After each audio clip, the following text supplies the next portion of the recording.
Hello అందరు ఎలా ఉన్నారు? ఈరోజు మా ఇంట్లో మటన్ కర్రీ గ్రేవీ లాగా చేశానండి. మటన్ ఇందులో వేసుకొని మటన్ కర్రీ బగారా రైస్ చూడండి ఎలా చేసినా ఇలా పుల్లలుగా చేసుకోవాలి. బగారా రైస్లో వేసుకొని ఇట్లా ఉల్లిపాయలు పెట్టుకొని మంచిగా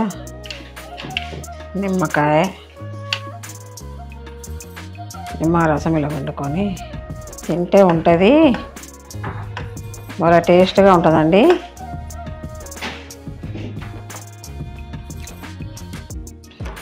ఇదిగోండి ముక్క చాలా మంచిగా ఉడికింది, సాఫ్ట్గా,